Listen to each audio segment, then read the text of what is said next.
everybody, welcome back. We're here for another day of Dota 2 action. Again, joined by the wonderful Insania. We're through to the next round of Europe. We've got some big seeded teams to play up against the open and qualified teams coming through. Our first match, a best of 3 between, who do you know, Team Doggie and Team Kinguin. Yeah, interesting series. We saw a bit of Doggie yesterday, and it looks like Kinguin looked them up too. They banned out that bounty hunter that was very successful for them in the second game.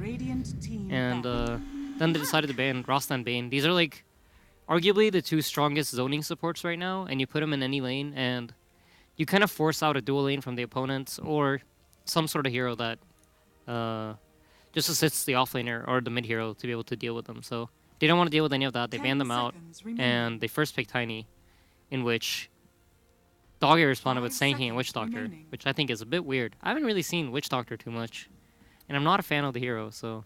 It's a Noya thing.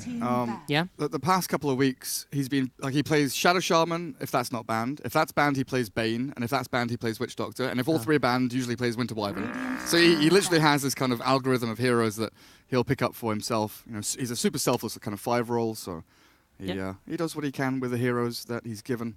But it's super focused bans there, like you were saying, up against the 5 and the 4. Yeah. Seems like they really know like what they're going up against.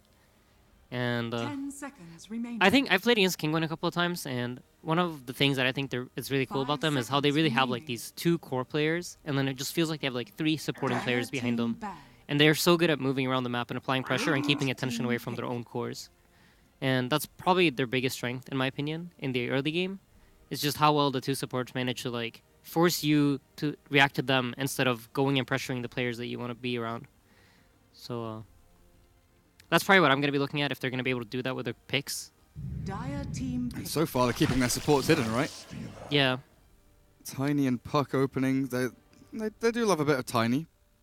Yeah. Puck, for me, is kind of an interesting pick. We don't often see it in that kind of strong role anymore where it's either mid or off lane. It feels a little bit weaker now, but I guess you've banned out Shadow Shaman, you've banned out a couple of the heroes that deal with it, and they're not likely to pick Earth Spirit with the Sand King out there, so it feels all right in this draft. Yeah, I mean, I'm a huge fan of Puck. We run it a lot, and I think the hero's very, very strong. It's just so annoying to deal with because he trades better than any like offlaner.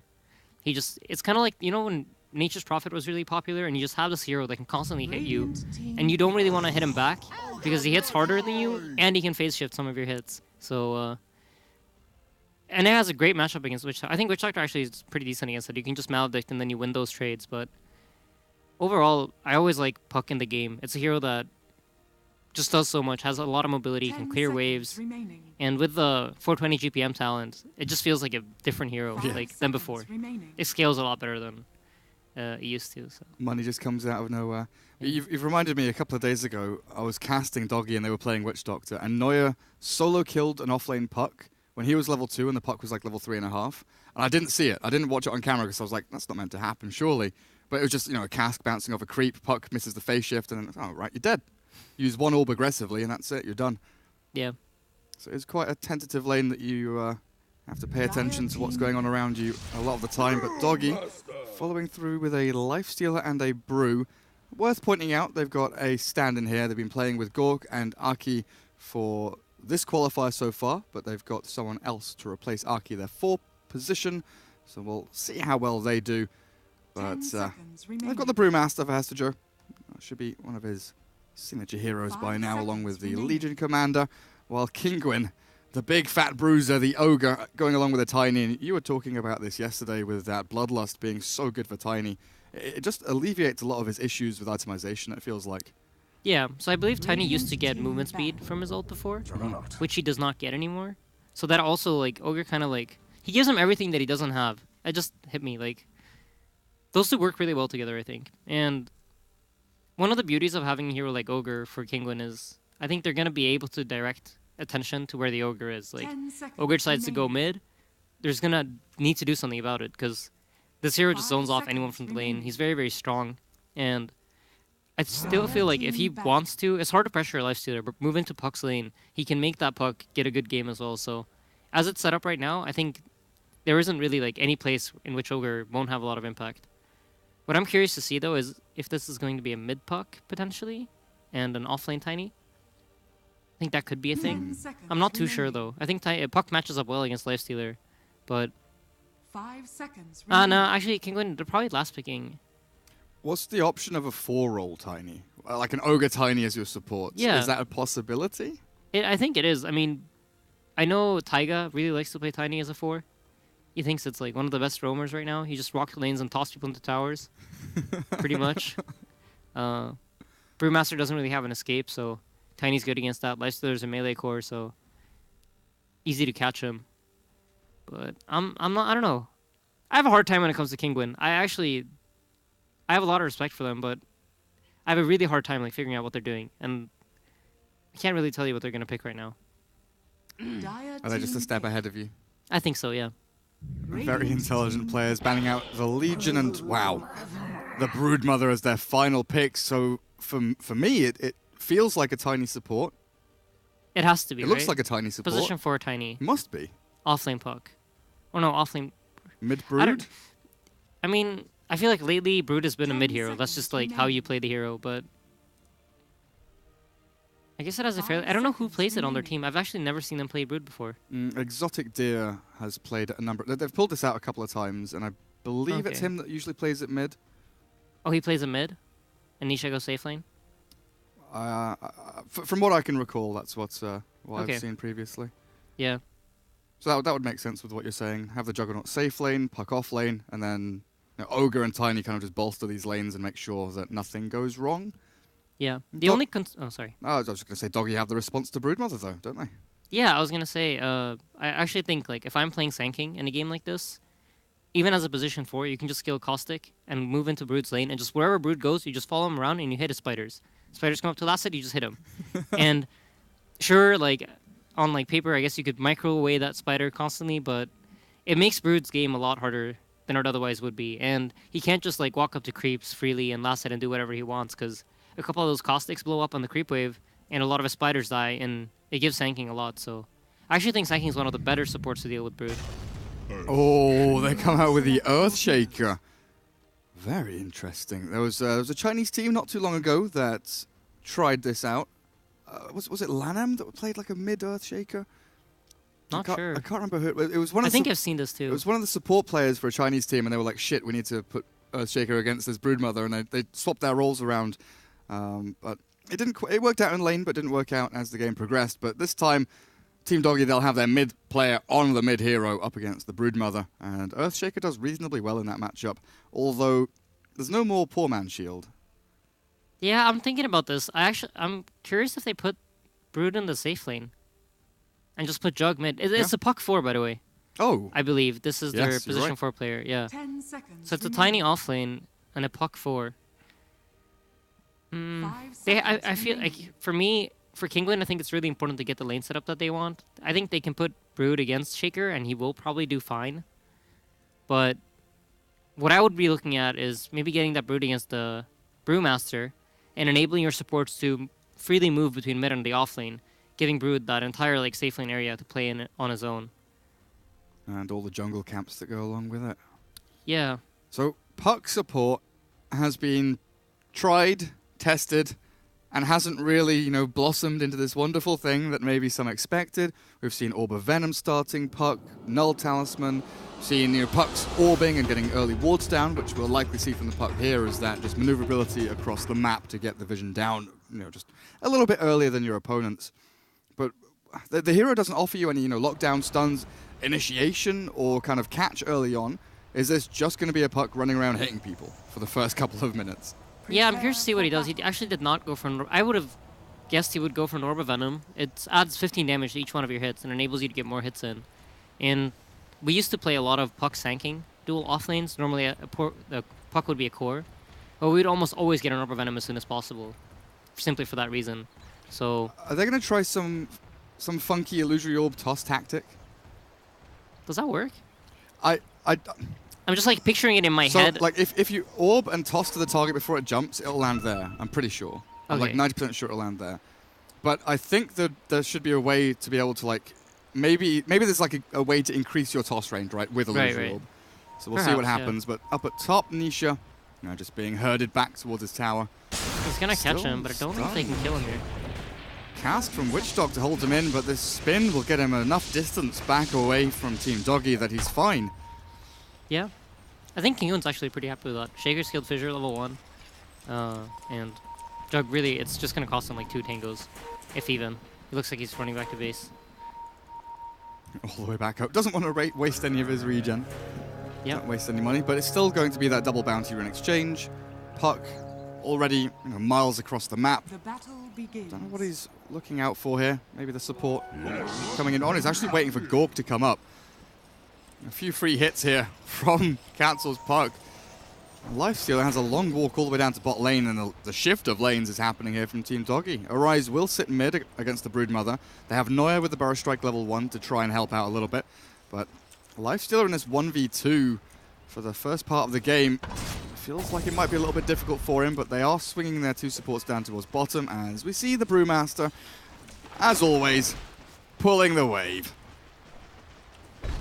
Yeah. I'm very curious to see how this bottom lane matchup goes. This is really, like, for me, very typical Kinguin. They don't want the supports to be moving to the top lane or to the middle lane and disrupting these lanes. They have Broodmother against Shaker. I think this is a Brood-favored lane. Sure, Shaker's great against Brood later, once he gets that Echo Slam and can really zone him off the creep. But up until that point, I think Brood has a fairly good time. So they want that Brood to get farming as Tiny's piecing out. That's not for the likes of. TP's back to the tower and salves up. Yeah. Defensive tri-lane, keeping a Lifestealer happy for now, but like you're saying, the experience gain, the kind of dynamic of the map right now is Kinguin favored. They're getting the better deal efficiency-wise out of this map, it feels like. Tiny not getting too many last hits down here. 0 and 1 so far, but he'll have at least a wave with a couple of range creeps come his way to a bit of a safer spot. And they're keeping 3 heroes in experience range. This is like, for Lifestealer, it's really rough. If you just start looking at the experience difference between him and Jug as the game progresses, it's gonna get huge. We'll try and catch the Tiny here. Still level 1 Witch Doctor. The cast has to bounce and do the work. They're not going to be able to do enough damage here unless another Burrow Strike arrives. Oh, they've got the click from Noya. Tiny does fall. Still only level 1, so he didn't have anything really to turn that around, but it looked like maybe Doggie were running out of damage, and they had it. Yeah, they get the first blood, but it cost Lifestealer his salve, so he's still just level 2. For me personally, I think this death is like almost worth it. If he had his TP up, it would like be whatever, because he doesn't lose any regen. He burns a lot of regen off of Team Doggie, and then he comes back to the lane and has a great lane, gets some levels, and sure it's a kill, but in the long run, Gorg is sharing experience with 3 heroes, so he's happy with that. Oh, whoopsie. Noya finds the Ogre with a DD rune. And then it's also like you're saying, this mid lane, Broodmother's left in a 1v1, so she's not pressured at all. Arise is keeping up in CS, just through Enchant Totem. Not really under too much pressure with the fact that Aftershock will hold the Spiderlings away for a little while. Oh boy. That's my bad. Yeah, no, I caught it on camera. Basically, Noya came in from Fog with that DD rune, stunned, hit, clapped, and Jug was gone.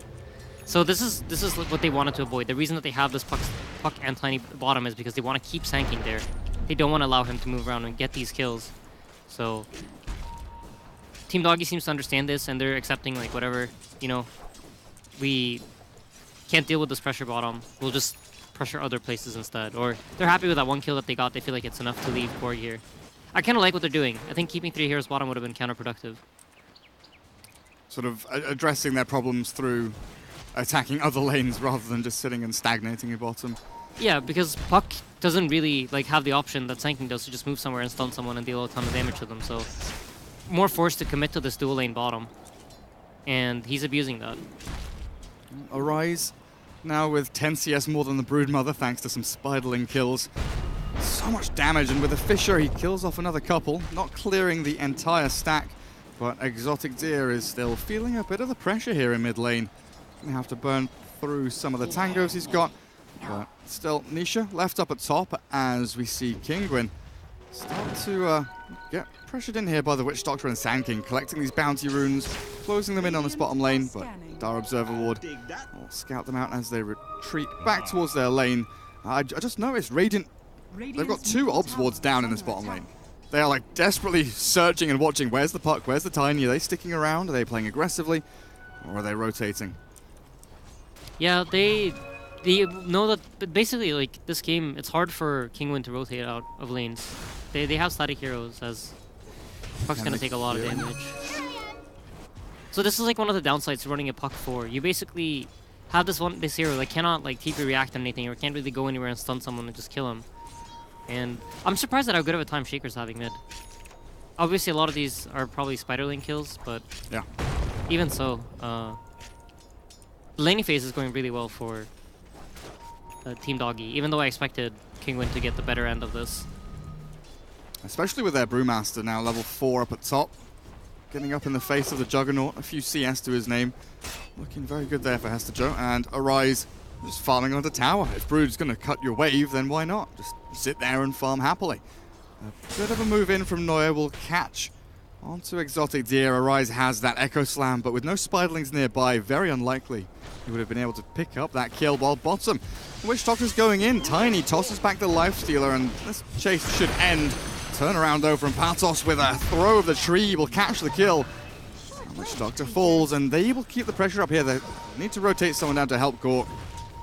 Neuer will be that person, but this Dire Observer Ward, he's been pinging it. He knows they have vision somewhere around in this area, so he's trying to skirt the ward, and it looks like he's been successful so far. All the way in from the back, getting the stun in onto Patos, and Gork with the open wounds should be able to hold him in place long enough for the extra clicks to come through.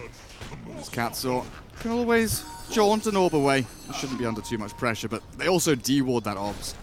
So huge, lots of small plays, but overall outcome pretty big for Team Doggie. Yeah, Neuer's movement has been really, really crucial to this game. I think he's showed up in every single lane already at 6 minutes. He managed to do something everywhere. As top, Hester Joe is taking a lot of damage. I don't actually think he's going to go down, but... Maybe if they had some more crits, or if Juggernaut didn't miss his first hit there after the spin. But it wasn't to be. Invis Rune Arise. Oh, he sees the Spiderlings. He's going to get a lot of damage in with Neuer's Burst Strike. Not even needed. Arise just solo kills the Brood. Huge for them. Yeah. So one of the great things about Brood is he doesn't really need to win his lane. As soon as he gets a couple of spiders, he's going to start farming those jungle camps close by and then move over towards the Ancients. You have these 3 Ancient camps that are like really close to each other. So Brood is one of those heroes that can really abuse it. Well, these backstabs from Neuer just keep coming. Time and time again, they'll find the Tiny. 10 seconds he'll be dead for, as this Puck Tiny lane starting to lose a lot of their steam. Gork just running towards the Puck now with his phase boots up. Phase shift away from one of those hits. But it's not as though the other lanes from Kinguin are doing exceptionally well in their own right. We've got a level 9 Earthshaker, 2 levels ahead of the Brood, or a level and a half, we'll say, looking at the experience there. But the Dire 3 down at the bottom, not looking too good. As we progress through the game, you know, we were kind of thinking Broodmother matchup, Juggernaut and Tiny, all very good laners with the help of their supports. How do they get out of this rut? For them, I think they kind of just want to play the same game. They want to play a slow, drawn-out laning phase where Brood is able to farm these jungle camps like he's doing right now. And just try to farm up items. There's not really much that they need to do. Sure, it's a bit of a gold deficit, but this gold is from kills. It's not that they're getting outlaned. They're still able to stay in every single lane, so it's not too big of a problem. Just kind of need to, like, quote-unquote, play better. Ooh, does this haste give Katsuo a kill? He might think about chasing here as Witch Doctor threw the Maledict back. Ogre has arrived all the way from the western side. They'll catch the Witch Doctor. He'll throw one more punch towards the Puck, but not going to finish it off. Neuer did escape with 1,000 gold in the bank, moving very quickly towards the Blink Dagger. Yeah, Neuer's having a great game. All these rotations being successful are so good for him, more than anyone else. As if you look at mid, Earthshaker went back to base and the tower's almost gone. This is one of the beauties of Brood. You just pressure so hard. Oh, if Neuer had mana for Sandstorm there, Actually, maybe. he has Blink. Oh, he does. Whoa! Oh, Arise! Okay. Has been denied. Blink in, deny the tower, why not? Soul Ring, Brown Boots into that Blink. I'm terrible today. I am just absolutely terrible. What happened now? Just a spin? Yeah, just a seems like 1v1 Nisha. spin. He did use the Omni Slash for the first kill, and Yeah. now the second one I didn't see either, but... Yeah, Bruce still not level 6, and this Juggernaut is dominating this top lane. He's gotten everything he needed from the Ogre, and now he can zone out this Brew alone. I'll take that as tribute. Earthshaker and Witch Doctor and Sand King. They're gonna smoke for Brood, I think. No, they deem Juggernaut's more important. Alright. Well, Nisha has the spin. Is he going to buy a TP? Of course. And he's immediately out of the lane. See ya. Yeah, See ya. the smoke actually was spotted out by the ward placed by Elisash. Ah, you're absolutely right. And now they play aggressively bottom lane. Avalanche with the puck jumping forward, but the Echo Slam from Arise comes in to turn it back around. Nisha doesn't have anything to give here, so they'll have to leave their Tiny to die. Arise realizing very quickly there that top lane there was nothing happening. Juggernaut had left, so swift movement down towards bottom. Dire's top Yeah, this is they're just reading this game perfectly. They notice the Jug isn't there. I don't know if they even maybe saw him spin TP out. As middle lane Noya is in a bit of trouble. Pucket's coming in with the silence, but he jets on out of there. Tranquils are popped, and he's probably not going to get run down now. We have another web, or another 5 webs in fact from Brood. I don't know if Exotic Deer wants to give this one up. There's another web down. Noya up onto the high ground. The range creep from the neutral camp nearly took him out, but it'll be the Brood Mother to find the final touch. Hester Joe has hit level 6 up at top. He pops his wand preemptively, feeling something's coming, but he has that primal split to try and get out of danger, just so long as he doesn't get chain CC down, because in comes the orb, the waning rift, fraction of a second too slow. As this primal split will chase the Tiny back, but that's a defensive split. Yep, they managed to force it out. This is good. It gives them an opening to maybe go for this top tower. They know Echo Slam is still on cooldown from being used bottom, so most likely going to be a push here up on top. There's no ultimates up on this Radiant team, so it's unlikely that they want to fight. Spam pinging the Broodmother. They know exactly where Exotic Deer is. Away she goes, walking past, but with his Maledict cast bouncing between Roshan and the Broodmother and back and forth. Exotic Deer, how angry are you right now? The bash onto Noya will slow their advance as the Witch Doctor picked off quickly by the puck. Surprising that Arise didn't feel the necessity to jump in there and maybe try and kill off the Broodmother with the cast bouncing so nicely, but he had retreated already, and now they lose 2 supports for that over-aggression, really. Noya, oh, he's denied to neutrals. He gets it this time. Yeah, he's playing a very good game. Between his movement and like decisions and overall managing to deny himself here, so he's having a really good game. Probably feels very good right now about himself. And as we talked about yesterday, like confidence it does so much for you as a player. It just makes you make better decisions. Radiant's top tower has fallen. Especially with a hero like Sand King, where patience is often key, waiting for that 2-man burst strike instead of just the one, or making that snap decision where you just go for that key hero and stun them up. Yeah. A lot can change in a second or two in this game. Man, this ward that Ogre has placed has spotted out so many rotations that have been aimed at this Juggernaut, and they finally ping it out. It seems like they know 2 times now they've tried to kill this Jug, and this ward has saved them, so really huge from the Ogre. He plays with no fear. Look at where he is right now, placing wards. He's just going in. He's getting another ward down. Oh, he bloodlust himself, hiding in the trees. But he's so good at like popping smokes as well. Every time you look at Elisash in like the first 20 minutes, he'll just be like standing in some spot, like behind these trees over here, where he is now, up towards these ramps. He's just standing there. It may look like he's not doing anything, but as soon as he reads the game and thinks, right, there's 3, 4 heroes missing, maybe they've smoked, maybe we've seen something, he'll get into these positions to see where they will pop. Yeah. They're just showing you exactly how you should play with these tier 1 towers gone. Like, they're really abusing the fact that they have a Brood. He placed these wards so preemptively that nobody expected them to be where they are. Placed them around like 4 or 5 minutes. I think he probably smoked for them. I didn't actually manage to catch that. But with those wards down and knowing that they're chasing after Brood, this gives them like the entire game to do whatever they want. It's really good decision making, and they're using each other's movements to do these things. Yeah, Ogre there setting up for the escape of Broodmother as that infested Earthshaker was coming forward. And Brewmaster with the ultimate back up. It feels like Doggie are looking for a fight relatively soon. But Nisha is split pushing bottom lane, close to finishing off that Battle Fury now. Only a couple of 100 gold away. As Arise trying to take down some Spiderlings, but they'll converge in for this mid-tier 1. Grouping up as 5 feels relatively early here. Gork sure has phased Midas, but there's no armlet. There's really no jump here from the Sand King either. Quite reliant on Arise to land this Blink Echo or a good Fisher to start things off. And with this glyph on the tower, it's bought so much space for Kinguin to push bot, top, Tiny's farming. They're not committing anything for this mid lane, and the tower still stands. Yeah, I feel like Kinguin are just like outmaneuvering Team Doggie right now. They're not grouping up. They're staying split and farming on both of their cores. If you keep track of like Juggernaut, he's basically having a free game. Sure, they've tried to gank him, but every time there's been a ward, scout that out and make sure that he can continue hitting creeps. I don't think there's been any point in this game so far where he's not hitting creeps. He's already sitting at 100 CS, which he's super happy about. So I feel like even though, you know, the puck tiny lane didn't really go well for them, it managed to do what they wanted it to do, which was just keep attention away from Nisha, keep attention away from Exotic Deer, and they're both having really good games. 7.4k net worth on the Juggernaut, top of the board. It certainly is. Clearing through some Ancients there as Team Doggie, Spiderlings, Arise nearly has them.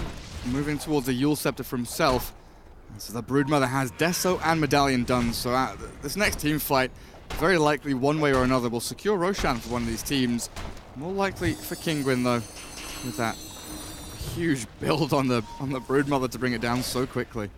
Yeah, and as Team Doggie right now, you're waiting for that Radiance on the Lifestealer. He's farming away. He's also having a fairly good game, but nowhere near Juggernaut or Brood. I mean, pretty close to Brood, but nowhere near Jug. Jug's really just ahead right now, and he's continuing to hit creeps as attention's being directed elsewhere. Top again. Smoke pops on Neuer. He knows someone is or was here not too long ago, and they get the stun. End of the TP. Patos will be caught. This should give Neuer, if he stays in range, a little bit of gold towards that Blink Dagger and get him close enough to it as the Tiny will fall. And Neuer, 100 gold away now. Get a couple of creep kills. He's well on his way to Blink. But again, this is a 5-man commitment from the Radiant. Primal Split is in onto mid as Puck sent into the air, but nothing really happening here. I guess the Brewmaster felt afraid for his life. He just popped his ultimate.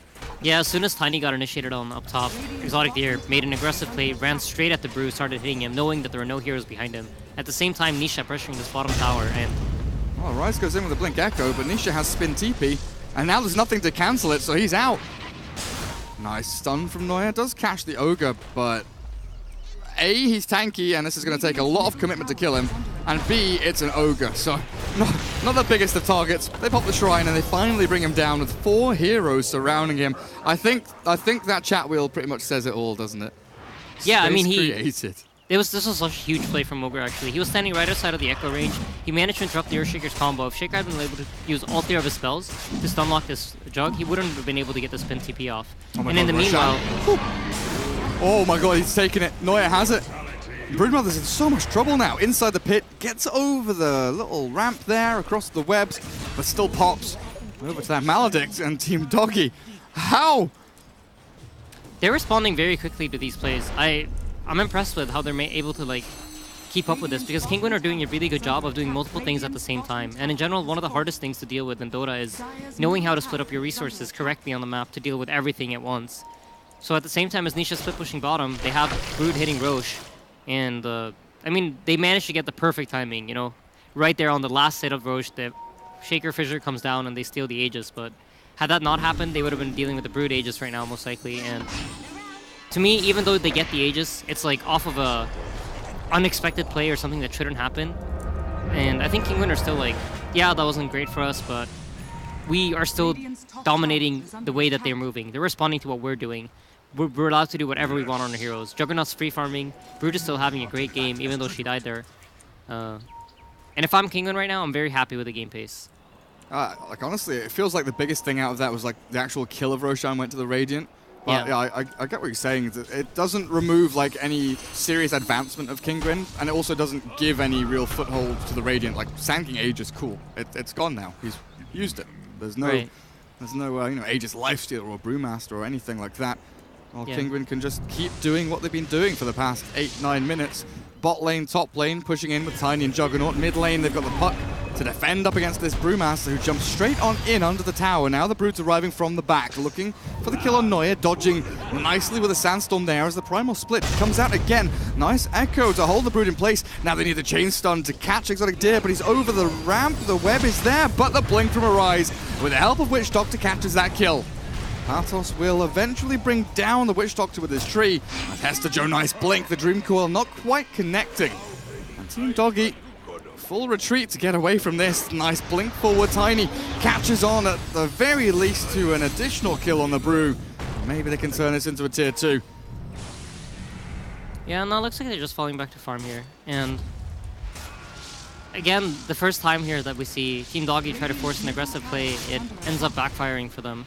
They do get that brute kill, which is really huge, but I think the big dangers here in this game is definitely going to be Jug. He's farming out of his mind. He's having like, he's just going whatever he wants. I think it's like 10 seconds in between each time that he's hitting creeps, and it just feels so scary to watch this guy move around the map and just hit creeps constantly. Where's he off to now? Is he gonna go hit some creeps again? It looks like he cares more about that top tower. Go and do the farm. Never mind. Too dangerous. I must hit these creeps. 10 seconds had passed. He needed to go back to a camp. Oh, there's a bouncer in there as well. Get that. Yeah. Get that synergy. Radiant's Lifestealer will take the tier 1 Neuer just behind him. Ready to defend again. Team Doggie moving around as this big unit. 4 heroes while Brewmaster is elsewhere. And no real vision from Kinguin in this area. Again, they have these 2 deep wards pretty freshly placed in similar positions to what they had previously. They have already taken bot tier 2 though. And it looks like they'll just give up this top tower for now. Anyway, Illisash is making a little wander up there, maybe just to keep them around, cancel some TPs. As the Brood will shove in mid lane. And Tiny just keeps on fighting. Again, it's just this farming efficiency. You know, you've got 4 heroes from Radiant kind of doing, you know, not nothing, but they're spreading experience and gold. Ogre will just give his life here, buy some time, because bot lane's pushing tier 3. Yeah, I don't think he minds at all. This is Tiny's gonna go where he's gonna use a toss on the tower. It's gonna take a bit of damage.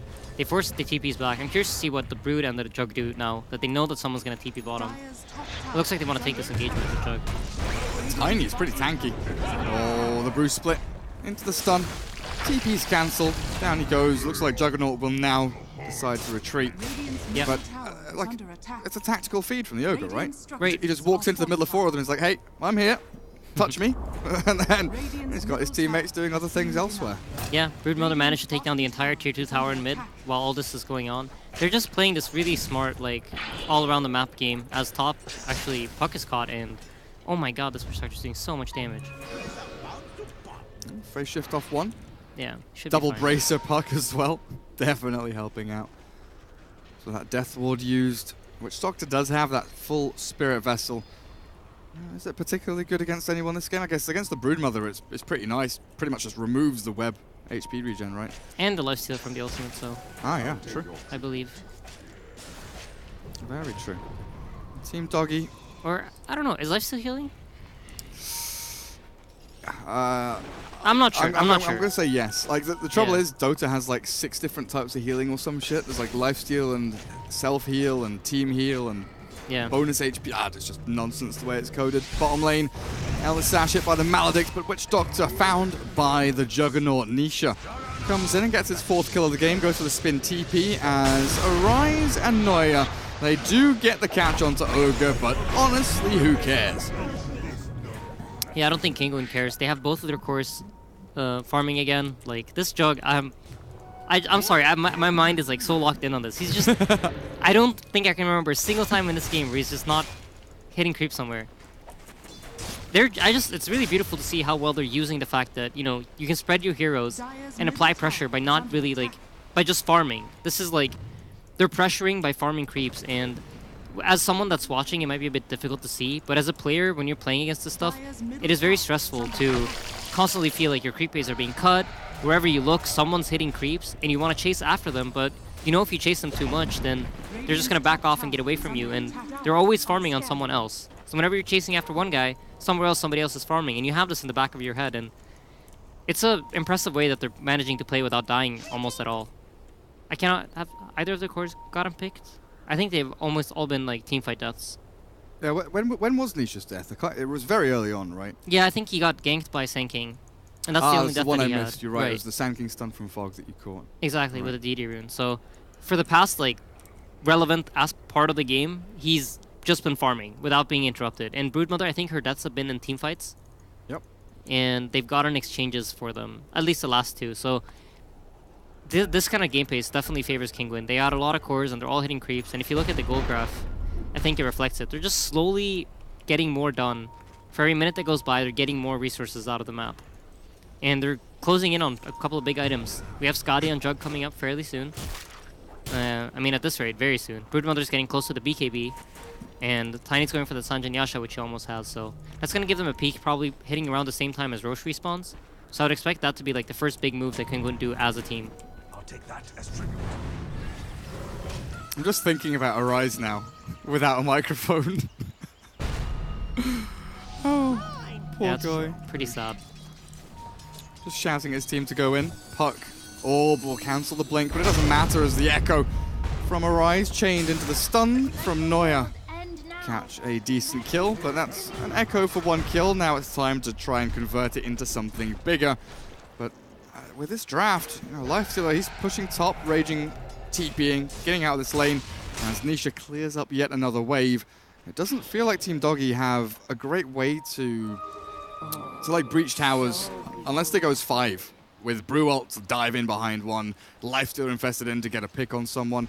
Like, Team Doggie, it doesn't feel like they can do anything without the entire team there, and this is the Broodmother feeling pretty much the full force of that. Nisha, thinking about the Omni Slash, cancels it and just goes for the raw clicks onto Witch Doctor. Now the Omni Slash bouncing back onto the Lifestealer, tossed into the air and killed as Neuer goes for a stun, but Arise is done. Disconnected from the game, Yeah, he's out of there. and I think he might just be dead. He's got Yule's blink. His blink's a bit too long on cooldown here. It's 4 seconds. He'll only keeps them for 2.5, so... I mean, he can wait like a second, right? He can take like a tiny hit, Yule's. The thing is, like, you need to time it pretty well because Blink has a 3-second cooldown after you get hit. Yeah. But you're only in the air for 2.5, so you kind of need to get some space somehow away from a hit. If he manages to time it, yeah, he could technically get away, but... Especially, like, Avalanche is on cooldown, so that's removed one of the nasty things. Yeah. AoE stuff landing on you when you drop from the Yules. Ideally, what you want to do is you want to, like, take the hit, wait half a second, and then Yule yourself, so you can immediately blink when you come down, but... It's under, like, in stressful situations like this, like, he's disconnected, coming back in, and then, like, having the Spamming presence of Yules. Mound. Yeah, exactly. Not really sure. The Tiny stun probably did, right? Does Ogre have a stun? Like, all this stuff, I think it's, like, especially off of a pause. We can see everything. Yeah, for us it's easy, but... No, this was a huge, huge exchange for them. The Lifestealer didn't get his rage off, and Tiny just immediately stunned him, and the Omni Slash bounced over, and he died, so... For Kinguin, this is a huge opening. Most likely going to be, like, a high ground push or something along those lines right away as the game starts. 1 minute 15 for Roshan. I don't really have time to wait around for that. It's also the state of their lanes. Team Doggie doesn't have a single lane, pushed in deep anywhere. They're all at the river or just across the river on either side. Yeah. So Kinguin looking honestly very, very good to do whatever they want. They've like almost infinite options, right? They Yeah, can I mean, do anything except Roshan because he's dead. Pretty much. Kinguin, I feel like in this game, they're just showing you how a well-functioning, like...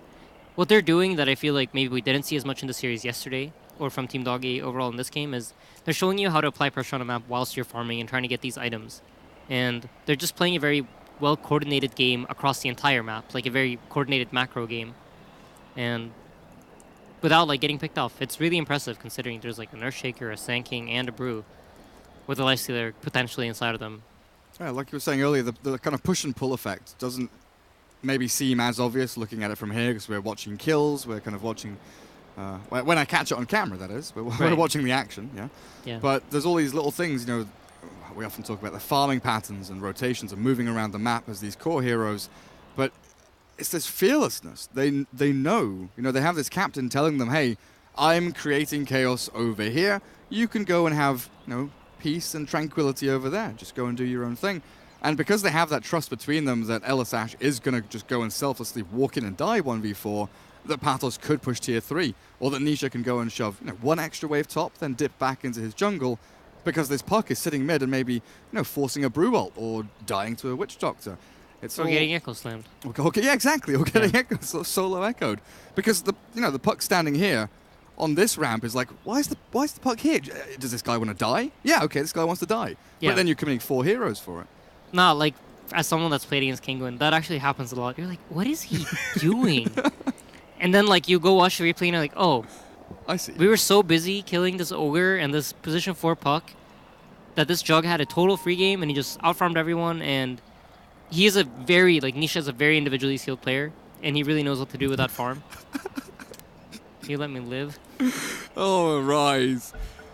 Let's see if you can make yourself live. Let's watch the Yules blink. Come on. Enchant. No mana for Yules anymore. He's going to get stunned by the Ogre. Yules now. And he's got the blink. Oh, yes, he does. Yeah. Oh, yes, he does. Still, though, being chased down with the blink from Tiny. Toss forward and Arise. Likely to die here, even with a Fisher back onto their faces. Yeah. And let's see what Kinguin does now. They're moving down bottom. Just really putting emphasis on keeping this. Push out the lanes. Keep the lanes in a position where we want them. Doesn't seem like they're too concerned. They know that this Jug is really ahead. And if you open the net graph, the net worth graphs, or like net worth thing, you can see Jug is sitting at 17,000 net worth.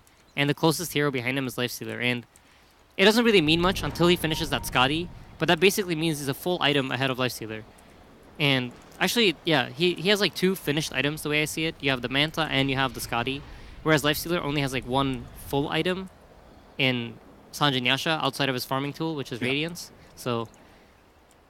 And it's not just like any item, it's a really big item in Scotty, so... It's the anti-melee carry item, pretty much, right? Yeah, and it gives him so much tankability against... Is that a word? Tankability? Tankiness? Tankability? Tankability. You just make it... honestly, I said this yesterday, just make up, just do what you want. Make it all up as you go along. Alright, a lot of tankability. Say it with confidence! Yeah, I mean, tankability, man. I'm sure I've said tankability before. Yeah, against the Sand King and the Earthshaker and all this stuff. Basically giving his teammates more time to react and try to counter-initiate if anything goes wrong. Well, we'll see how he does when that's up. Arise, unfortunately, having some problems. Not entirely sure what's happening there. But from an early game laning phase that looked reasonably good outside of the Brewmaster maybe kind of slowly moving towards that 6 and dying a couple of times to the Juggernaut, things have gone nicely. The early blink from Sand King. This Radiance Midas from Lifestealer is up. I just need to find some kind of foothold in this game. And with Roshan respawning relatively soon, there is the potential for Team Doggie to go and contest, steal, snatch, or just win a team fight around the pit with their big team fight ultis. And Kinguin, are they really worried if this game goes super late, or are you content with their scaling up against Team Doggie here? The way that they're communicating with us, like what they're saying through the gameplay, is that they want this game to drag on. When you're split pushing this way and you're constantly trying to be on every single lane farming, basically is saying we want this game to be slow, we don't want it to happen too fast, we're not looking to team fight, we want to finish up our major items before you try to do anything. And they're coming up. Scotty on Jug and BKB on Brood is 200 gold off, so like I said, start thinking about Roche. That's probably where the fight is going to happen. Neither team has much vision around here. There's this mid lane ward from Kinguin that's providing them a bit of vision and is going to be useful when they decide to go for this Roche, because it spots them moving up and down this ramp as the Rise is going in. Oh man, here we go. Smoked as well as the Shadow Blade. They want something to happen around Roshan. Arise. Just going to help clear out the creep wave as they push forward. But Ogre, yeah, he's walking around with a couple of obs wards. He's placed a sentry, that's what's happened. Echo on an illusion. Manta illusion? This probably means Roshan. Most likely Kinguin's gonna smoke up, try to make a play or go for Roche themselves. Yeah, looks like they want to go. I'd assume they just want to go straight to Roche. Well, why not? Yeah. Thank you very much for Echo slamming Illusion, Arise. Now Tiny. Oh, they're going to catch him. Nice Yules. Will buy a little bit of time here, but can he blink? No, the Shadow Blade will be there, but the dust equally on top of Arise as he tries to turn back, but this Juggernaut's just too big. Slicing him down, and 2 quick kills means the Kinguin don't necessarily have to do Roshan. They could break high ground here with tier 3 open, and Arise dead for 50 with no Echo Slam. They're going to have to rely on a big Epicenter and a big Primal Split to try and keep them in this game. Yeah, I'd be surprised if they decide to fight. I think they're just going to give up 2 lanes of Rax here. Or 1 at least. Most likely Kinguin's going to commit and go for another one. I could also see them falling back to Roche, depending on how they feel about the situation. But most likely want to push their limits when the Echo Slam is down and just go for the 2 lanes of Rax. Give me these buildings. Yeah. And then from here, it's back to Roshan and then straight into the top lane. Go on, Lifestealer. Get in there. Oh god, Gork, no, not like this. The Omni Slash comes through. He's getting cleaved down. He's dead for 70. Oh, it happened so quickly. The Medallion and Desolator on that ancient Granite Golem just evaporated under the damage from the Juggernaut, and now With their lifestealer gone, they feel forced and pressured to move in. The fascia from Puck will buy some time for Katsu as he turns with the Veil, but Juggernaut has Manta spin and a TP. No real pressure unless the Fisher's perfect and Arise delayed and hesitated just a touch. Kinguin holding this high ground, the Dream Coil turned back with the tiny Avalanche toss. Arise is held away. He can't move into this fight, and they have a sentry preemptively placed to chase down the Earthshaker. Nisha is dropping low here and will fall at long last to Neuer's pop of the caustic, but the damage has been done. 4 heroes have died here as they focus the Juggernaut so heavily. Neuer blinks back, but the buyback from Brewmaster unlikely to do anything. Yeah, you see the Juggernaut's tank ability coming into play there. Sick. Yeah, thank you. Requires a lot of attention for them to kill him, and then meanwhile, Tiny's just doing his thing, and Brood is just doing his thing, and this is just... Honestly, I feel like they play this game extremely well. It's a well-coordinated team trying to say, like, okay, this is our draft, this is what we need to do, and then everyone kind of does it. I like seeing this, where it's like, it feels like they have a game plan and they're following it. Everybody knows their job, and it really makes it stand out. Like, we had this game yesterday with the Visage and Vengeful where you had the same feeling where this team knows what they're doing with this lineup. They've played this before, they've talked about it, everybody knows their job, and that's the kind of vibe I get from Kinguin. From like starting from the warding and how deep it was to how the cores are farming around the map, and just like the 3 and the 4 understanding that our job in this game is basically just push out waves, take attention, and try to make people gank us without dying. And if we die, it's whatever, because Jug is farming. Very well drilled team. Arise does have his Echo up. They're inside the Roshan pit. The Spiderlings filtering through will gain vision here. This feels desperate if they commit for it. Gork's popped his rage. Oh, they're going to fall back. Not committing. Most likely going to smoke now and go for a fight if I... Yep.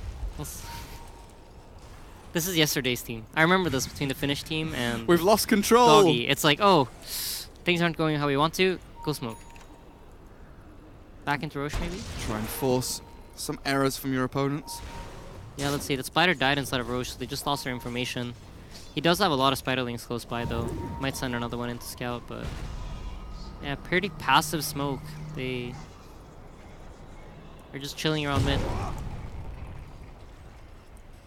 And Kinguin not falling for any kind of bait here. Puck pushing top. Orange is drawing lots of lines bottom, like, guys, this wave, it's coming. Double catapult, double wave. It's gonna reach out here full soon. I have to send the Sand King back. And this now leaves Brew Lifestealer open mid lane. Kinguin maybe could think about moving forward, but Nisha just gets the Bloodlust, clears the wave in like 4 or 5 hits, and wanders back off to hit some more creeps. Look at him go, 20k net worth, 5k ahead of the Broodmother. This is CS at now 343. Not too bad. Not too bad indeed. Over 10xing. Yeah, and in terms of net worth, you can see he has...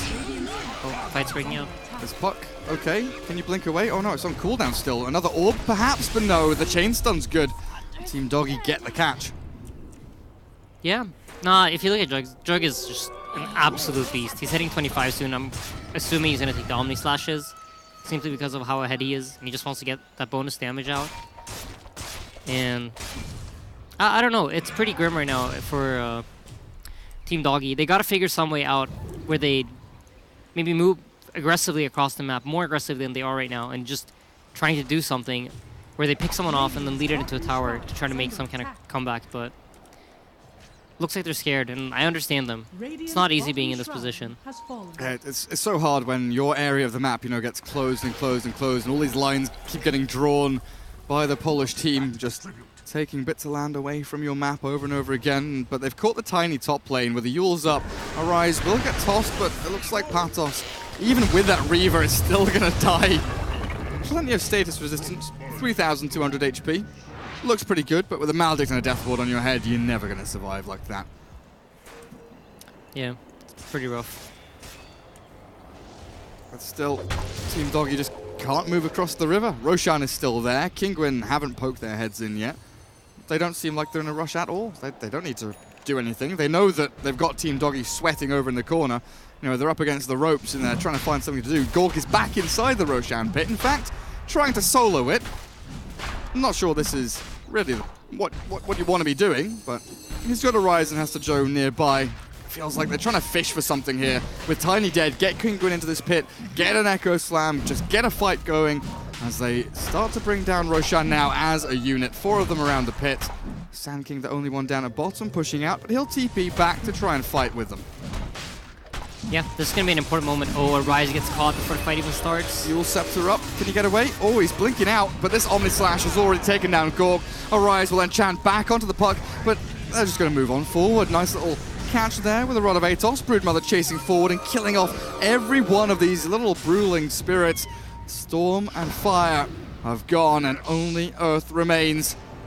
Oh, it's dying so quickly as well. The Fisher's good, and maybe this opens a blink for Hester Joe. Well played between Arise and there's Brewmaster, and they found a spot to TP away. So good escape, but all things considered, they'll lose Roshan, the Aegis and Cheese, the Tiny respawned, and their high ground defense now relies on Arise's Echo Slam.